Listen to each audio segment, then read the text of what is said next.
Bhogapuram విమానాశ్రయంపై YCP అధ్యక్షుడు జగన్ వ్యాఖ్యలను మంత్రులు తిప్పికొట్టారు. జగన్ సృష్టించిన ఆటంకాలన్నింటినీ దాటుకుని విమానాశ్రయం నిర్మాణాన్ని పూర్తి చేశామని మంత్రి అనగాని సత్యప్రసాద్ అన్నారు.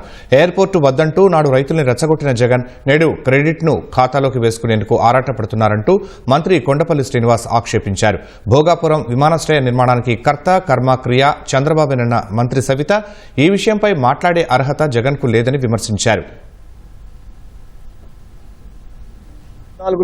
రాష్ట్ర విభజన జరిగిన తర్వాత ఒక అద్భుతమైనటువంటి ఎయిర్పోర్ట్ ఉండాలి అనే లక్ష్యంతో ఆ రోజు భోగాపురం ఎయిర్పోర్ట్ చేస్తే 2019 నుంచి 2024 పరిపాలించినటువంటి రాక్షస పరిపాలకుడు దాన్ని ఆపాలని చెప్పి చూసి కోర్టులో కేసు వేసిన సంగతి మనం చూసాము.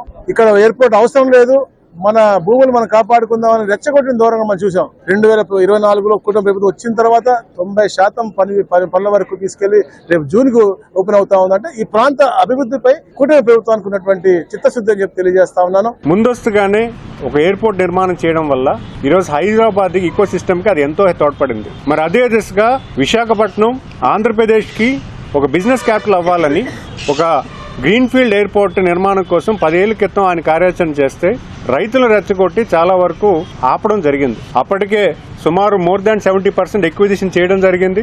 ఆ మిగతా ఉన్నటువంటి 200-300 ఎకరాలు ఏవైతే ఉన్నాయో దాన్ని ఎక్విజిషన్ చేయడానికి కూడా రైతుకు న్యాయం జరిగే విధంగా చేయకుండా చాలా దుర్మార్గమైన పని చేశారనే సంగతి మనకు తెలిసిందే. ట్వీట్ పెట్టుకుని వాళ్ళ క్రెడిట్ లో వేసుకోవడానికి చూస్తున్నారు. కానీ మీరు చేసిందేదో మీ మనస్సాక్షి తెలుసు, ప్రజలకు తెలుసు. ఎర్ర బస్సు కూడా రాని చోట ఏరు బస్సు అవసరమా అని మాట్లాడిన జగన్మోహన్ రెడ్డి గారు మరి మేము పర్మిషన్లు తీసుకొచ్చాం, ల్యాండ్ అక్విజిషన్ చేశాం మరి భోగాపురం ఎయిర్పోర్ట్ కి. మరి జగన్మోహన్ రెడ్డి గారు చిత్తశుద్ధి ఉంటే మరి 1924లో జగన్మోహన్ రెడ్డి గారు ఎందుకు పూర్తి చేయలేదని ప్రశ్న కూడా అడుగుతున్నాం. మళ్ళీ అతి తక్కువ కాలంలోనే మేము పూర్తి చేస్తున్నాం, 6 నెలల్లో ప్రజలకు కూడా అంకితం చేస్తున్నాం.